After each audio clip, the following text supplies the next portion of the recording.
Joel Osteen is facing a growing wave of criticism, and this time it isn't based on vague rumors. For nearly 3 decades, one name has dominated American religious broadcasting more than almost any other. He fills a 16,000-seat arena every single week.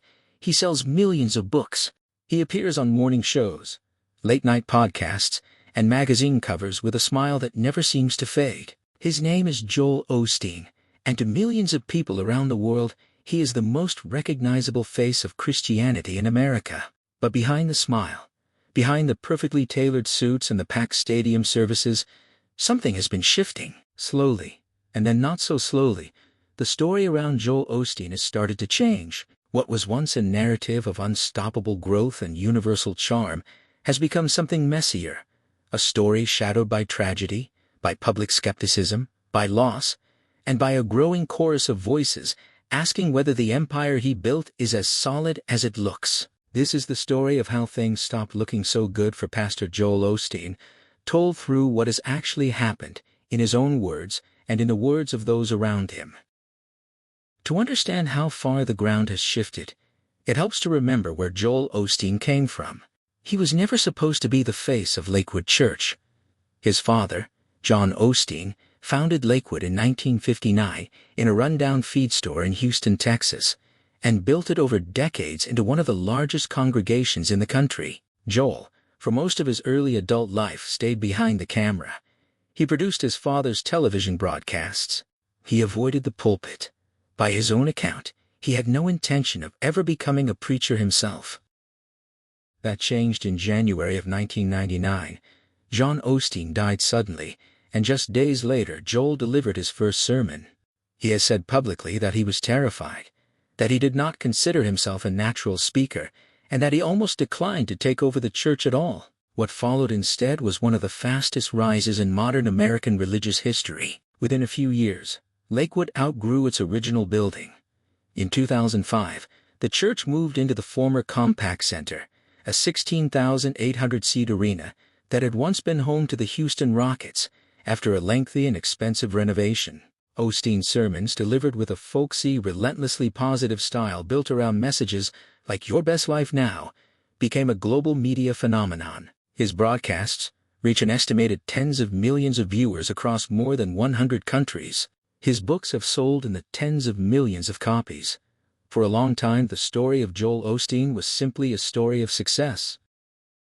Part of what made Osteen's rise so remarkable was how unlikely it seemed on paper. He had no formal seminary training. He had spent his career behind the scenes, producing television broadcasts rather than delivering them. Longtime members of Lakewood have described the early transition as jarring. A congregation used to John Osteen's fiery old-school Pentecostal preaching style, suddenly being led by his soft-spoken son, who leaned instead on personal anecdotes, encouragement, and an almost motivational speaker cadence. Skeptics assumed the church would shrink under his leadership. Instead, it grew rapidly, and Joel Osteen became arguably the most watched preacher on the planet, a status he has now held for the better part of 2 decades. The move into the former Compaq Center in 2005 was itself a significant undertaking. The arena required a reported renovation cost in the tens of millions of dollars, funded largely through donations, and the transformation from basketball venue to worship space became a story in its own right, extensively covered by local and national media, as a symbol of just how far Lakewood had come from its feed store origins. The church kept much of the building's original infrastructure, including its massive scoreboard space, which was reconfigured to display Osteen's now famous rotating globe set piece. For years, that image, Osteen preaching in front of a giant spinning globe inside a former NBA arena, became one of the most recognizable visuals in American religious broadcasting. But success on that scale rarely stays uncomplicated, and Osteen's version of Christianity, often labeled prosperity gospel, carried controversy with it from the very beginning. Osteen's core message is deceptively simple. God wants you to be happy, healthy, and prosperous, and faith is the key that unlocks that abundance. It is an optimistic, almost self-help adjacent version of Christianity, one that rarely dwells on sin, judgment, or hellfire. Critics, however, have never let up on him for it. Theologians across multiple denominations have accused Osteen of watering down Scripture, of avoiding the harder parts of Christian doctrine in favor of feel-good platitudes that sell books but do little to challenge or transform his audience spiritually. Some critics go further, arguing that prosperity theology essentially teaches that wealth is a reward for sufficient faith, a framework that, they say, can leave struggling believers wondering what they did wrong when their lives don't improve. This criticism has followed Osteen for his entire career, but it took on a sharper edge as questions about his own wealth grew louder. Osteen lives in a large home in the River Oaks section of Houston, one of the most expensive residential areas in Texas. Reports over the years have pointed to a net worth estimated at tens of millions of dollars, built through book royalties, speaking engagements, and notably a decision Osteen made early in his ministry to take no salary from Lakewood Church itself. Osteen has defended this arrangement publicly, noting that he does not draw a paycheck from the congregation and that his personal income comes from his publishing career, not from donations. Still, the rumors have persisted for years, some more grounded than others. Stories have circulated online claiming Osteen owns yachts, private jets, and fleets of luxury cars. Much of this appears to trace back, at least in part, to satirical articles and social media exaggeration rather than confirmed reporting, and reputable fact checks have struggled to substantiate the more extreme versions of these claims, but the rumors themselves have become part of the story.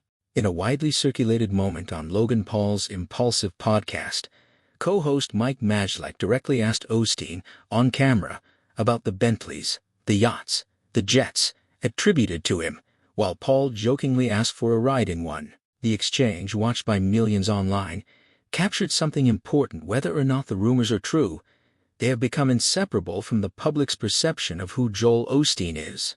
He is no longer just a preacher. He is a preacher who has to answer questions about yachts on a comedy podcast. Country singer John Rich took a more direct swing. Appearing on The Sean Ryan Show, Rich publicly challenged Osteen, criticizing what he characterized as a mismatch between the pastor's lavish lifestyle and the humility he preaches from the stage. Confrontations like these didn't stay contained to niche religious commentary anymore. They were happening on some of the biggest podcasts in the country, reaching audiences far beyond Osteen's usual church-going base, and framing him not as a beloved pastor, but as a symbol of something people had grown suspicious of: mega wealth wrapped in religious language. It's worth pointing out that Osteen has never hidden from these questions entirely. He has repeatedly stated in interviews that he does not draw a salary from Lakewood, that his personal earnings come from decades of best-selling books such as Your Best Life Now and Become a Better You, and that he sees no theological contradiction between financial success and Christian faith. In his framing, prosperity isn't just about money, it's about health, relationships, and personal fulfillment, with financial blessing treated as one possible expression of a broader idea rather than the entire point. Supporters within his congregation often echo this defense, describing Osteen's preaching as a source of genuine comfort during difficult periods in their lives, and pointing to Lakewood's extensive charitable and disaster relief efforts, including food distribution and hurricane recovery assistance carried out through the church's outreach arm. Critics counter that regardless of Osteen's personal explanations, the optics remain difficult to ignore. A pastor whose home sits in one of the wealthiest neighborhoods in Texas, whose sermons rarely touch on self-sacrifice or material renunciation, and whose ministry generates tens of millions of dollars annually in book sales and media revenue, will always invite comparisons, fair or not, to the humble, itinerant preacher tradition many Christians associate with the New Testament. That tension between Osteen's message of stress-free abundance and the scrutiny his own lifestyle draws has never fully gone away, and if anything, it has intensified as podcasts and social media have given ordinary viewers a far more direct, unfiltered way to ask him about it than traditional religious journalism ever did. If there is a single moment that crystallized public distrust of Joel Osteen, it happened in August of 2017 during Hurricane Harvey, as catastrophic flooding swallowed Houston, displacing tens of thousands of residents. Lakewood Church initially announced on Facebook that its building was inaccessible due to severe flooding and could not be used as a shelter. Almost immediately, images began circulating online showing the exterior of the massive arena apparently dry and undamaged, contradicting the church's stated reason for staying closed. The backlash was immediate and fierce. Critics accused Osteen of turning away flood victims from a building that could hold over 16,000 people, while smaller churches and community centers across the city opened their doors. Osteen pushed back hard against the narrative, telling ABC News and other outlets that the church was never actually closed to those in need, that it had operated as a distribution point for supplies, and that the building did in fact sustain flooding once the storm intensified. Lakewood eventually did open as a shelter, taking in evacuees in the days that followed, but the damage to Osteen's public image had already been done. For a large segment of the public, the Harvey controversy became a permanent reference point, proof, in their eyes, that when it mattered most, the doors of America's biggest church did not open fast enough. Nearly a decade later, that moment still gets brought up constantly whenever Osteen's name trends online. It has become shorthand, a kind of cultural checkpoint that critics return to again and again, regardless of how Osteen or Lakewood explain what actually happened that week. Part of why the Harvey moment stuck so persistently is timing. It arrived at a point when Osteen's celebrity status had already reached its peak. He was appearing regularly on network talk shows. His Twitter following was among the largest of any religious figure in the country, and his brand was built almost entirely around themes of hope, encouragement, and showing up for people during hard times. A natural disaster of Harvey's scale, unfolding in Osteen's own backyard, became the ultimate real-world test of that brand. When the church's initial statement seemed to contradict the images circulating online, it didn't just generate local criticism, it became a national story within hours, covered by outlets far beyond Houston, and it gave skeptics a concrete visual example to point to whenever they wanted to argue that Osteen's public image didn't match reality. Osteen himself later acknowledged in interviews that the church could have communicated more clearly and faster in the earliest hours of the storm, even as he continued to dispute the characterization that Lakewood ever turned away people in need. If the Harvey controversy damaged Osteen's reputation, the events of February 2024 struck at something far more serious: the physical safety of his congregation. During a Sunday service, a woman armed with a rifle opened fire inside Lakewood Church. Off-duty officers working security at the church exchanged gunfire with the shooter, who was killed at the scene. A 7-year-old boy attending the service was critically injured and required extensive surgery. The shooting sent shockwaves through the congregation and reignited a national conversation about security at megachurches, institutions that by their very design gather tens of thousands of people into a single building on a predictable weekly schedule.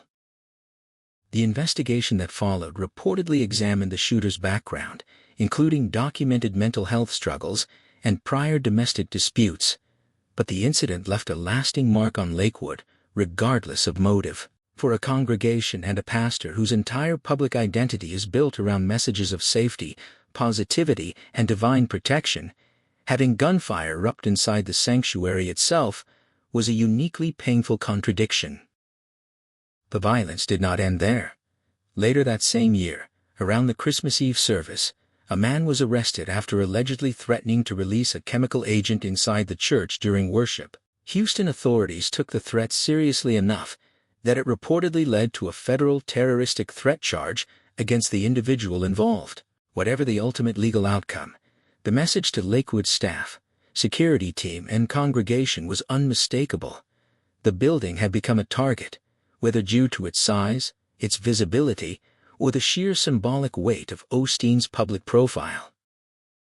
In the aftermath of both incidents, Lakewood reportedly increased its investment in security personnel, screening procedures, and coordination with local law enforcement, the kind of infrastructure more commonly associated with major sporting venues or concert arenas than with a Sunday worship service. For a ministry whose entire public identity rests on messages of peace, safety, and divine protection, the need to install metal detectors, expand armed security details, and trained staff and active shooter response has been, by most accounts, one of the more painful institutional adjustments in Lakewood's history. Church leadership has since had to grapple with a question that simply did not exist in the same way 20 years ago.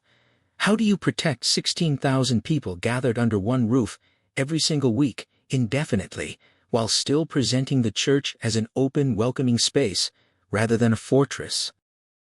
Members of the congregation who spoke publicly in the wake of the shooting described a mix of resilience and lingering unease. Attendance did not collapse.